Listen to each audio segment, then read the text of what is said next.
Merci, Monsieur le député. Nous passons aux questions adressées à Mme Schins, ministre de l'Éducation.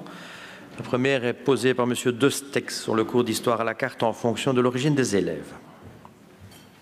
Madame la ministre, une de nos collègues a cru bon de déposer ou de rendre publique une proposition visant à enseigner le cours d'histoire selon l'origine des élèves, en particulier en ce qui concerne le processus de colonisation et de décolonisation.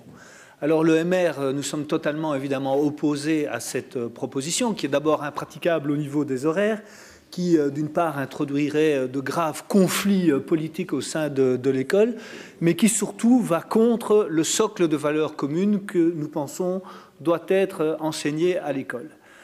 Après, notre collègue est revenu sur sa position, mais pourtant le compte-rendu est tout à fait clair à ce sujet. Mais ce qui m'a le plus surpris, c'est votre première réaction. La presse, en tout cas, a dit dans un premier temps que vous étiez favorable à cette idée et dans un deuxième temps, vous avez démenti par communiqué. Alors pour nous, il s'agirait d'un accommodement raisonnable, enfin dit raisonnable, nous y sommes évidemment totalement opposés et j'aimerais savoir finalement quelle est votre position à ce sujet puisque vous semblez en avoir changé. Merci. Merci, Monsieur le député. Madame la ministre, vous avez la parole.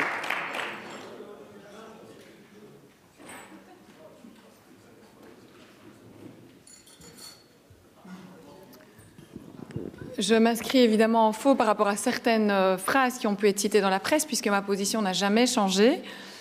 À mon sens, si un enseignant peut prendre certaines libertés pédagogiques par rapport au programme, il ne faut en tout cas pas faire le cours en fonction de l'origine de l'élève.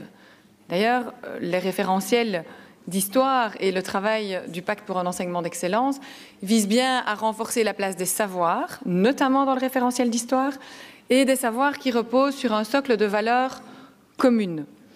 C'est bien ça ma position, et elle a été très clairement expliquée, comme vous l'avez dit, dans un communiqué de presse. Bien entendu, la liberté pédagogique existe, mais il y a des savoirs qui sont des savoirs fondamentaux, qui sont essentiels et que nul ne peut ignorer, et ces savoirs-là font partie des référentiels. Par la suite, il n'est pas du tout question que l'origine de l'élève influence la manière dont l'enseignant doit donner son cours. Il le donne en fonction de l'autonomie pédagogique dont il dispose. Merci, Madame la ministre. La réplique, Monsieur De Stex. Merci, Madame la ministre. Je vous remercie de cette clarification. Je vous accorde assez volontiers que la presse peut parfois se tromper. Donc ça, nous pouvons être d'accord là-dessus. Je demanderai peut-être à l'auteur de la proposition, même si elle est revenue en partie sur ses propos, mais le compte-rendu est très clair. Pardon ? Oui, mais tout à fait, tout à fait. Mais enfin, la proposition a été faite, et elle a suscité une émotion considérable sur les réseaux sociaux qui comptent quand même dans le pays, dans la démocratie dans laquelle nous vivons. Et si on veut, évidemment, certains d'entre vous préfèrent privilégier le communautarisme plutôt que le vivre ensemble, mais ce n'est pas le choix que nous avons fait au MR. Nous sommes pour les valeurs communes et l'enseignement d'un socle commun de savoir pour l'histoire. Merci. Merci, Monsieur le député. La question